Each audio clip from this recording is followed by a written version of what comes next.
बाणी गुरु गुरु है बाणी बाणी बाणी बाणी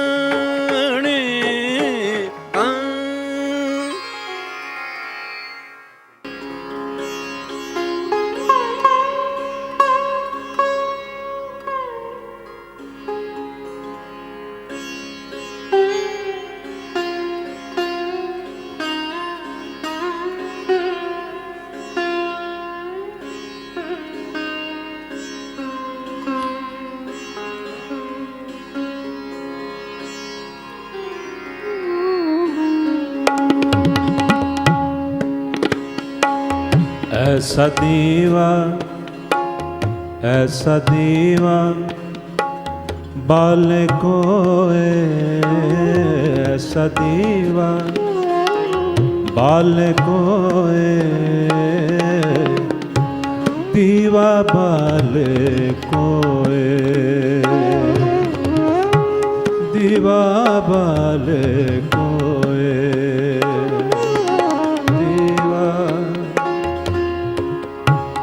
ऐसा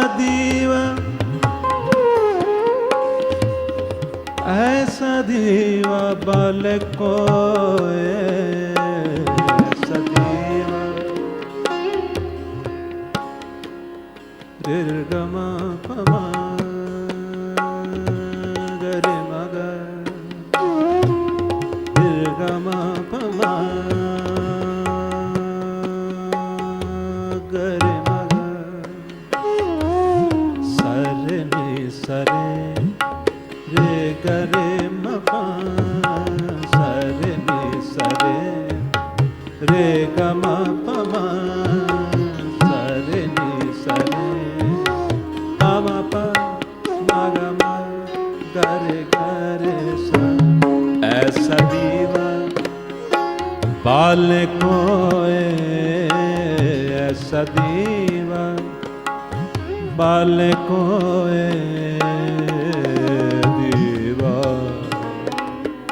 बाल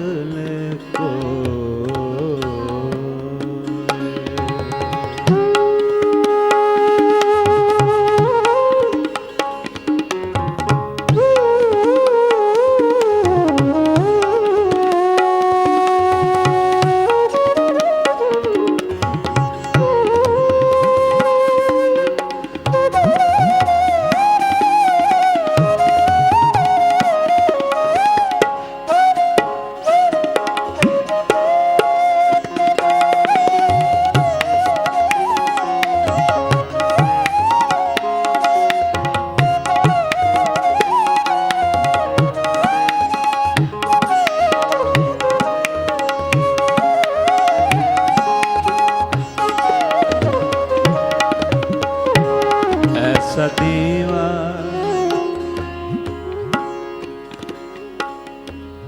दीवा दीवा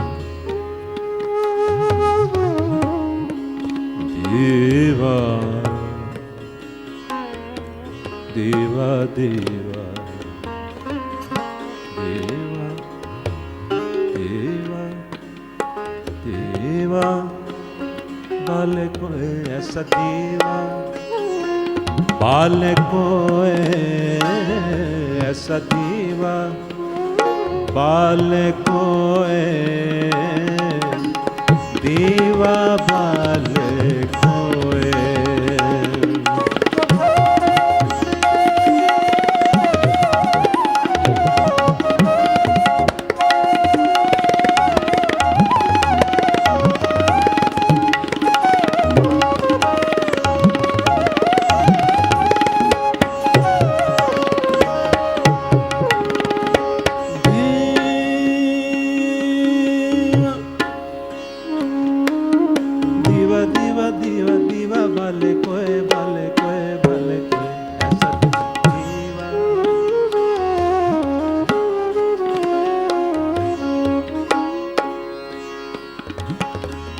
सुरती सुरत रलाइए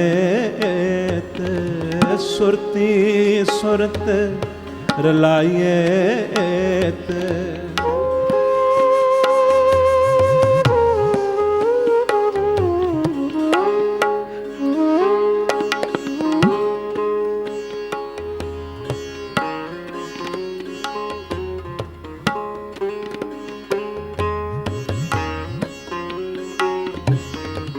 सुरती सुरत लायेत, तन कर तुल्हा लंगे देत। तन कर तुल्हा लंगे देत, तन कर तुल्हा लंगे देत।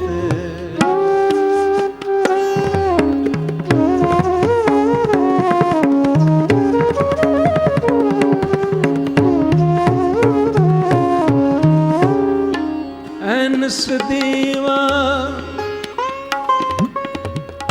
अंतर भाहे तिसे तू रख।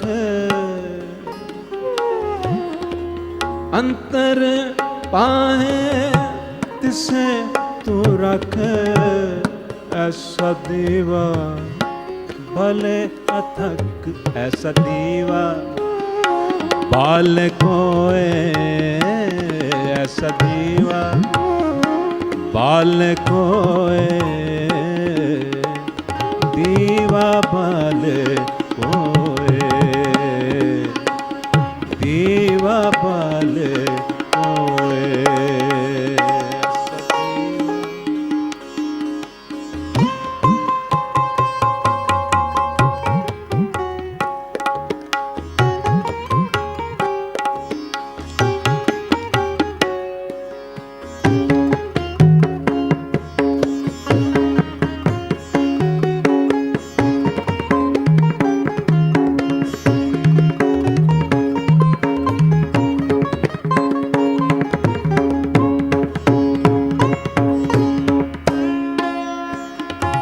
बाल कोए,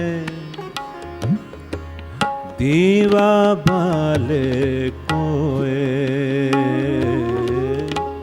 दीवा बाल कोए।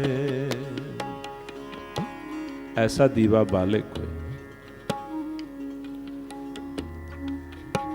एक ही इलाज गुरु महाराज पवित्र बाणी दे विच सानू बख्शिश करते हैं। कहते हैं अंधकार सुख कबह न सोई है, राजा रंक दो मिल रोई है। कहते जितनी देर तक ये जो मन दे अंदर अज्ञानता दा अंधेरा है,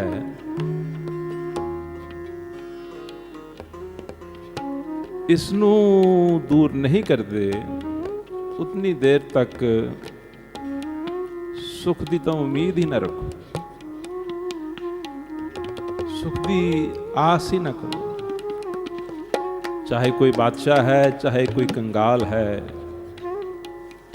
कहते दोनों नूं रोना पेगा। बहुत हैरानी हुंदी है कि गुरु ग्रंथ साहिब महाराज की पवित्र बाणी दे अगर करोड़ां कहिए तां भी थोड़े हैं, अनगिणत कहे जा सकते हैं कि पाठां दीयां लड़ियां कई थां ते इकोतरी आखदे हैं। जदों 101 अखंड पाठ इकट्ठा ही रखा जाए नूं कोतरी आखदे हैं। कोई हिसाब ही नहीं है। लेकिन एवरेज पर्सन, जन साधारण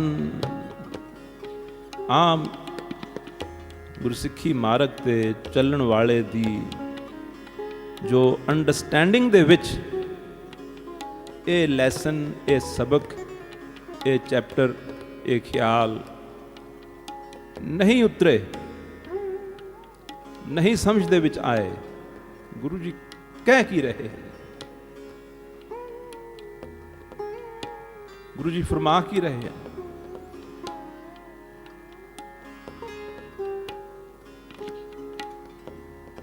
बस ਐਸਾ ਜਾਪਦਾ ਹੈ ਕਿ ਅਸੀਂ ਸਰਫੇਸ ਤੋਂ, ਕਈ ਦਫਾ ਦੇਖਣ ਦੇ ਵਿੱਚ ਆਇਆ ਹੈ ਕਿ ਬਹੁਤ ਪ੍ਰੇਮੀ ਗੁਰਦੁਆਰਿਆਂ ਦੇ ਵਿੱਚ ਜਾਣਗੇ, ਗੁਰਦੁਆਰੇ 'ਚ ਜਾ ਕੇ ਵੀ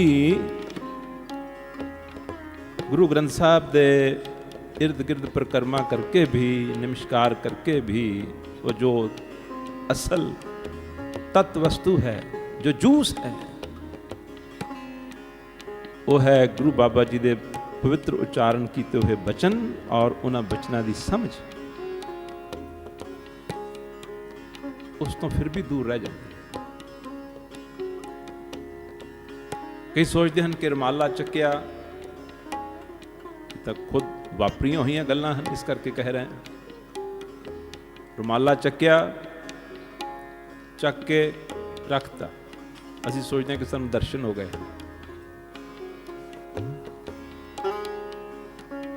ਅੱਜ ਕੱਲ੍ਹ ਤਾਂ ਦੇਖਣ ਦੇ ਵਿੱਚ ਇਹ ਆਇਆ ਹੈ ਕਿ ਬਹੁਤ ਸਾਰੇ ਗੁਰਦੁਆਰਿਆਂ ਦੇ ਵਿੱਚ, ਈਵਨ ਇਤਿਹਾਸਕ ਗੁਰਦੁਆਰੇ, ਬੜੇ ਵੱਡੇ ਵੱਡੇ ਇਤਿਹਾਸਕ ਗੁਰਦੁਆਰੇ,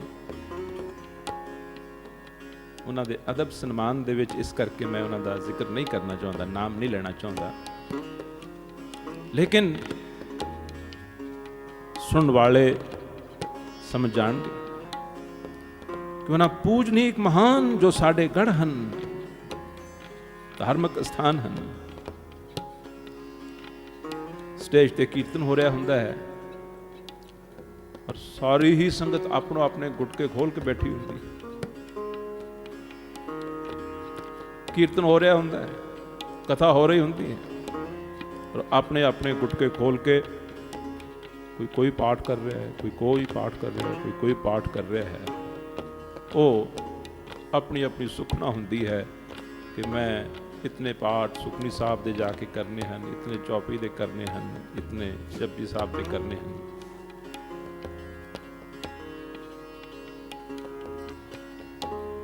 ਪੂਜਨੀਕ ਸੰਤ ਮਹਾਰਾਜ ਬਾਬਾ ਆਨੰਦ ਸਿੰਘ ਜੀ ਮਹਾਰਾਜ ਕਲੇਰਾਂ ਵਾਲੇ, ਉਹਨਾਂ ਦਾ ਇੱਕ ਬਚਨ,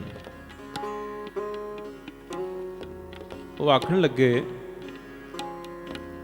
ਕਿ ਜੇ ਦੀਵਾਨ ਚੱਲਦਾ ਹੋਵੇ, ਕੀਰਤਨ ਸਤਸੰਗ ਵਿਚਾਰ ਚੱਲਦੀ ਹੋਵੇ ਤੇ ਕੋਈ ਆਪਣਾ ਗੁਟਕਾ ਲੈ ਕੇ ਆਪਣਾ ਨਿਤਨੇਮ ਕਰਨ ਬੈਠ ਜਾਏ ਤੇ ਬਾਬਾ ਜੀ ਉਹ ਠੀਕ ਹੈ,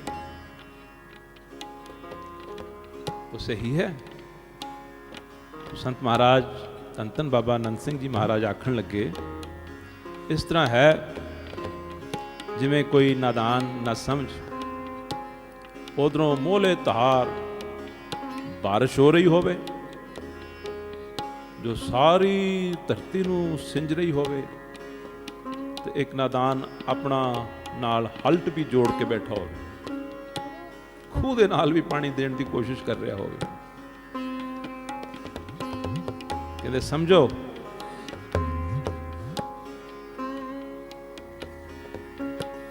ਭਾਵ ਕਹਿਣ ਦਾ ਇਹ ਹੈ ਕਿ ਗੁਰੂ ਬਾਬਾ ਜੀ ਦੀ ਪਵਿੱਤਰ ਬਾਣੀ ਦੇ ਸ਼ਬਦਾਂ ਤੋਂ ਅਸੀਂ, ਉਹਨਾਂ ਦੀ ਵਿਚਾਰ ਤੋਂ ਅਸੀਂ ਦੂਰ ਦੂਰ ਰਹਿ ਗਏ।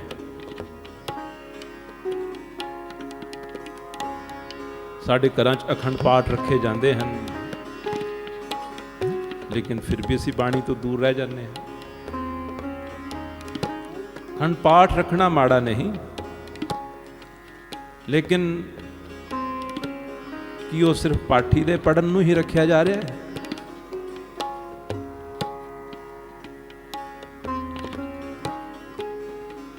ਜੇ ਸਾਰੇ ਟੱਬਰ ਨੇ ਬਾਹਰ ਹੀ ਰਹਿਣਾ ਹੈ,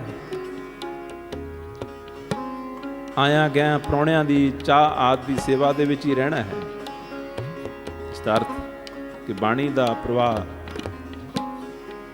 ਉਹ ਤਾਂ ਹਟ ਚੱਲ ਰਿਹਾ ਹੈ, ਲੇਕਿਨ ਅਸੀਂ ਫਿਰ ਵੀ ਉਸ ਤੋਂ ਦੂਰ। ਇਨ ਦੀ ਨਟਸ਼ੈਲ ਇਹ ਤੱਤ ਨਿਕਲਦਾ ਹੈ ਕਿ ਗੁਰੂ ਬਾਬਾ ਜੀ ਦੇ ਪਵਿੱਤਰ ਬਚਨਾਂ ਤੋਂ ਸੰਸਾਰ ਜੋ ਹੈ ਉਹ ਦੂਰ ਰਿਹਾ। ਅਗਰ ਨਜ਼ਦੀਕ ਆਇਆ ਹੁੰਦਾ, ਇਹਨਾਂ ਨੂੰ ਸਮਝਣ ਵਾਲੇ ਢੰਗ ਦੇ ਨਾਲ ਕਿ ਸਮਝਣਾ ਹੈ,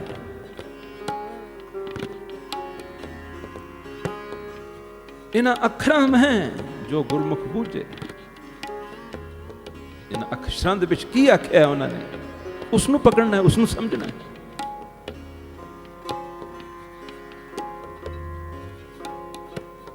जो ऐसा करनगे वो तर जाणगे। गुरु महाराज दे बचन हैं, ये बाणी जो जियों जाने, जो दिलों इस विचार नूं अपने अंदर उतारदा जाएगा, बस इतने नाल जिस तरह की ये है उस तरह का वो बन जाएगा। क्योंकि इंसान वही हुंदा है ना जो उसके ख्याल होण। तो अगर ये ख्याल गुरु बाबा जी दे साडे ख्याल बन जाण, तो जो फिर ये है वही इन्हां दा धारनी जो है वो बन जाएगा। कि असीं पढ़िया नहीं, सुनिया नहीं, कितने शब्दां दे विच गुरु बाबा जी ने अंदर अंधेरा दस्या है और बाणी च थां थां ऐसे जिक्र मिलते हैं कि जिन्हां दे अंदर इस रब्बी बाणी दी विचार दे द्वारा ये बाणी जिस दे नाल जोड़दी है अकाल पुरख वाहिगुरू परमेश्वर, ज्यों ज्यों सुरती मन बुद्धि जीवन उसकी तरफ गया, तो अखीर उन्होंने अपना अनुभव लिखा है। किस तरह लिखा है? पाया रतन कराहो दीवा बालिया। कहते इस तरह जापदा है जिमें पाया रतन। कहते जदों गुरबाणी दे विचारां दा अंदर प्रकाश हो गया, बाणी दे विचारां दा अंदर जदों प्रकाश हो गया, तां इस तरह महसूस होया कि अंदर कोई दीवा जग गया। और उस दीवे नूं किस चीज़ दे नाल कंपेयर कीता है जिमें अंदर कोई रतन जिसकी कोई कीमत ही नहीं है, इतनी दुर्लभ वस्तु प्राप्त हो गई है। पाया रतन कराहो दीवा बालिया।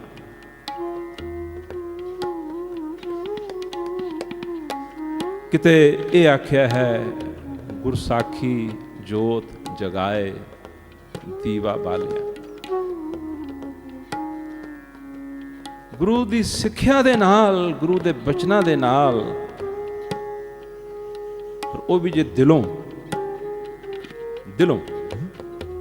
पूर्ण यकीन, पूर्ण श्रद्धा, पूर्ण विश्वास, चाहे अपने ख्यालां दे नाल ओ गुरु बाबा जी दे बचन साडे ख्यालां दे अनुसार ना भी होण, क्योंकि गुरु जी दे ख्याल साडे ख्यालां अनुसार थोड़ा हो सकते हैं। गुरु जी दे ख्याल साडे ख्यालां अनुसार नहीं हो सकते। और इंसानी मन की खुशी तां होंदी है जे ओदे ख्यालां दे अनुसार ख्याल उसनूं मिलन। तो कई दफा तो ऐसा होंदा है कि जो गुरु दे ख्याल भी ਇਹਦੇ ਆਪਣੇ ख्यालों के अनुसार नहीं मिलते तो इनू वो भी अच्छे नहीं लगते, वो भी अच्छे नहीं लगते। श्री आसा जी दी वार दी 10वीं पौड़ी दे विच जो श्लोक आंदा है उसनूं थोड़ा असीं गौर नाल सोच के देखिए कि वो साडे ख्यालां दे नाल रलदा है, साडे ख्यालां नाल रलदा है? बिल्कुल नहीं रलदा। पर असीं बस सुन लिया, गा लिया, इत्थे साडी तृप्ति हो जाती। हाँ, जां किते किसे गाउण वाले तो लग कन्ना मात्रा सिहारी बिहारी इधर उधर हो गई तां असीं उसदे खेड़े पै जाते हैं। बस इत्थों तक ही साड़ी सांझ है। पर की वो जो गुरु जी दे ख्याल हैं वो साडे ख्यालां दे नाल रलदे हैं? नहीं रलते। तो फिर ਜਾਂ ਉਹਨਾਂ ਨੂੰ ਛੋੜਨਾ ਪਏਗਾ ਜਾਂ ਆਪਣੇ ਖਿਆਲਾਂ ਨੂੰ ਛੋੜਨਾ ਪਏਗਾ। ਉਹਨਾਂ ਨੂੰ ਛੋੜਿਆਂ ਵੀ ਗੁਜ਼ਾਰਾ ਨਹੀਂ, ਫਿਰ ਤਾਂ ਕਿਤੇ ਢੋਈ ਨਹੀਂ ਹੈ।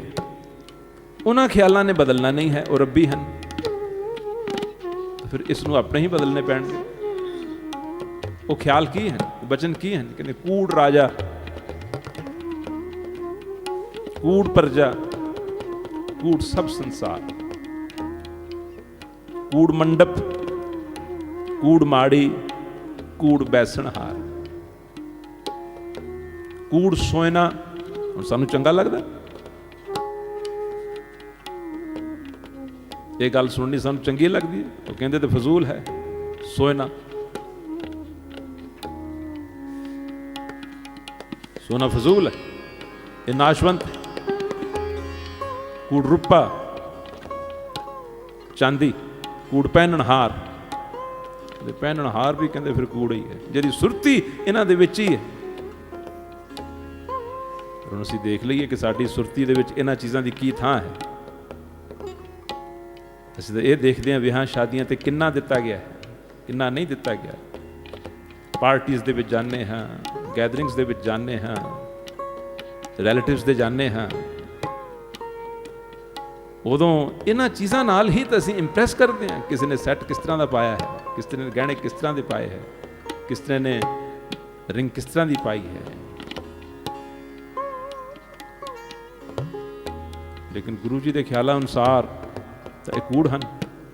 ਕੂੜ ਸੋਇਨਾ, ਕੂੜ ਰੂਪਾ, ਕੂੜ ਪਹਿਨਣਹਾਰ, ਕੂੜ ਕਾਇਆ, ਕੂੜ ਕੱਪੜ, ਕੂੜ ਰੂਪ ਅਪਾਰ, ਕੂੜ ਮੀਆਂ, ਕੂੜ ਬੀਬੀ। ਇਹ ਸਾਰੇ ਸੰਸਾਰ ਦੇ ਵਿੱਚ ਕਹਿੰਦੇ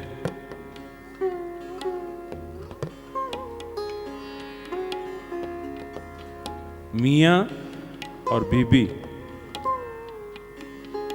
ਇਹ ਸਭਨਾਂ ਦੀ ਸਮਝ ਆ ਰਹੇ ਹਨ ਇਹਨਾਂ ਦਾ ਕੀ ਅਰਥ ਹੈ। ਪਤੀ ਪਤਨੀ, ਕਹਿੰਦੇ ਇਹ ਵੀ ਰਿਸ਼ਤਾ ਅਟਲ ਨਹੀਂ ਹੈ, ਇਹ ਵੀ ਸੱਚ ਨਹੀਂ ਹੈ, ਇਹ ਵੀ ਐਵਰਲਾਸਟਿੰਗ ਨਹੀਂ ਹੈ।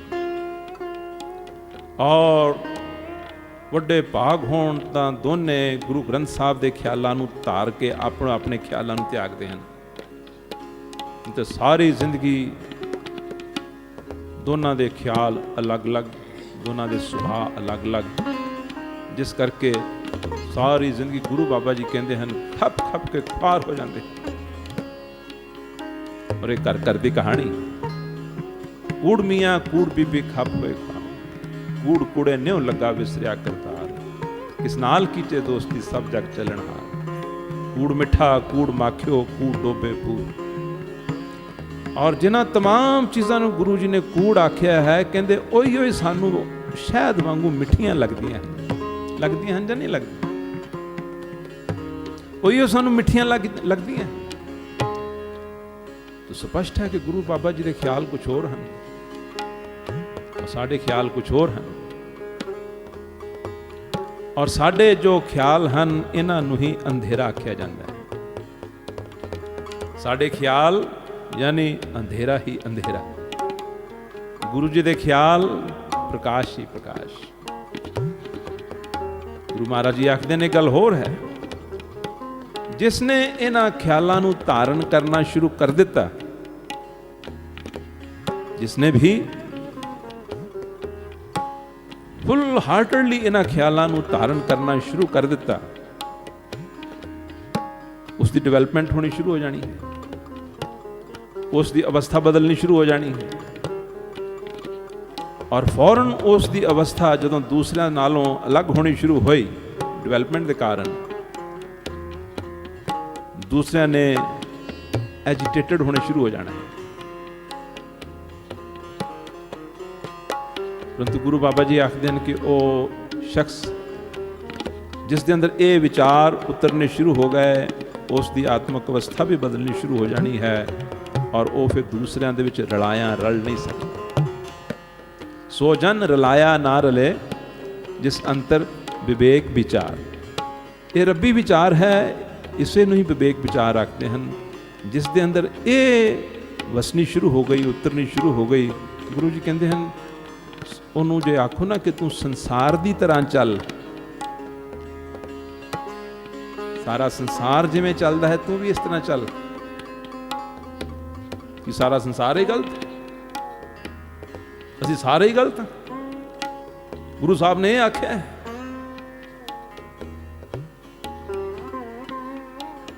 ਫਿਰ ਉਸ ਨੂੰ ਇਹ ਸਭ ਕੁਝ ਸੁਣਨਾ ਪੈਂਦਾ ਹੈ।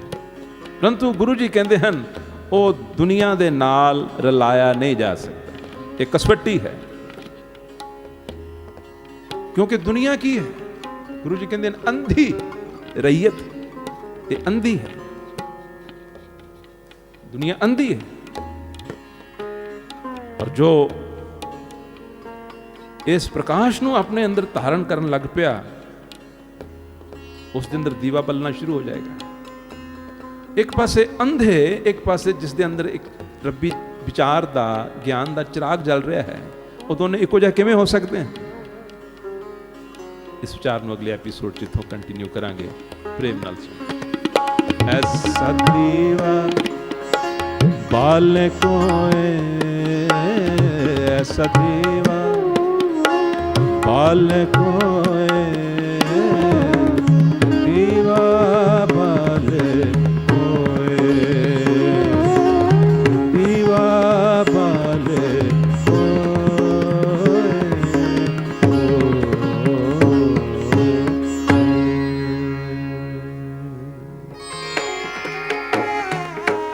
ਬਾਣੀ ਗੁਰੂ, ਗੁਰੂ ਹੈ ਬਾਣੀ, ਬਾਣੀ, ਬਾਣੀ, ਬਾਣੀ।